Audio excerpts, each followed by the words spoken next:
Marlina, sekolah SD Bojong Kiari.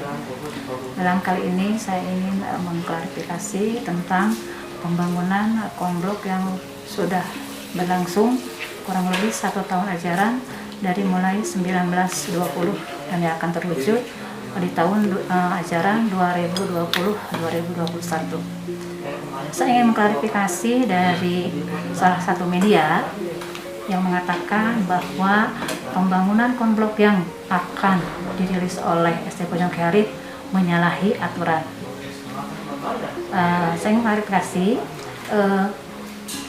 dan ingin menceritakan bahwa kami di SD Bojong Kiari ini ada beberapa komite kelas, ya, komite kelas. Kebetulan di kami ada 11 rombel, berarti ada 11 komite kelas. Di sini juga saya ingin menceritakan bagaimana kronologisnya dari pembuatan komplek itu sendiri. Seperti yang diketahui bahwa kita itu harus sinergi dengan orang tua, sinergi dengan komite kelas. Disinilah terwujudnya pembangunan ini atas dasar perwujudan sinergi antara orang tua dengan sekolah.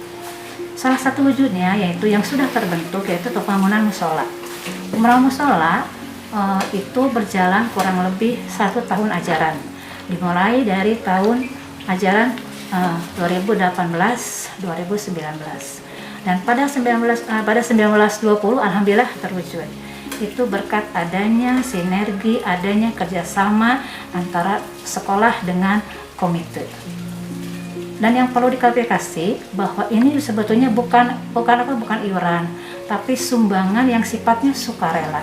Kami tidak memaksa, tapi kami bahagia sekali di sini karena komite kelas begitu antusias untuk membuat sekolahnya lebih cantik, lebih baik, ya. Karena perlu diketahui juga bahwa kita setiap sekolah pasti mempunyai visi dan misi. Dan yang perlu diketahui bahwa visi misi kami adalah menjadikan insan berprestasi, insan berbudaya, dan insan bertakwa. Nah, berdasarkan visi misi itulah, ya, maka pembangunan musola dari orang tua untuk anak-anaknya terwujud. Nah, setelah pembangunan musola terwujud, maka ceritanya kami mengadakan sekolah sehat tingkat kabupaten yang alhamdulillah memang tidak masuk karena ada beberapa kriteria yang menurut resume penilai mereka kurang.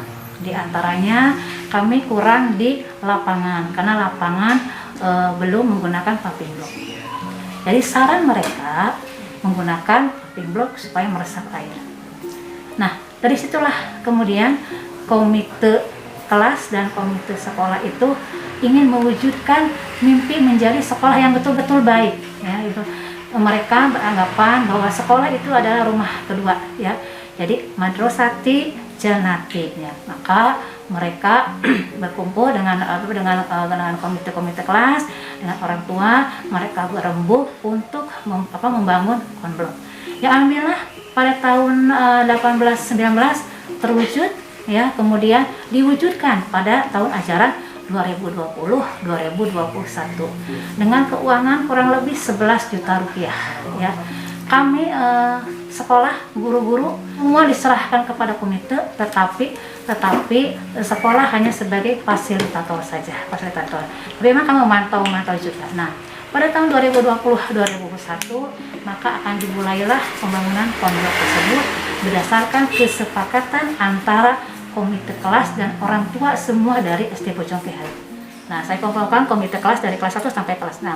Saya sarankan kepada mereka ketika saya sudah ceritakan ada beberapa media yang ingin memberitakan perihal pembangunan komplek ini, saya katakan begini, jangan mencari dalang dari jangan mencari dalang siapa yang melaporkan kok ada berita nggak enak, kemudian saya juga memberitahu kepada orang tua, sudah cukup sajalah kita yang tahu saja tentang pemberitaan seperti ini dan jangan terpancing oleh hal-hal yang sifatnya kurang mengenakan.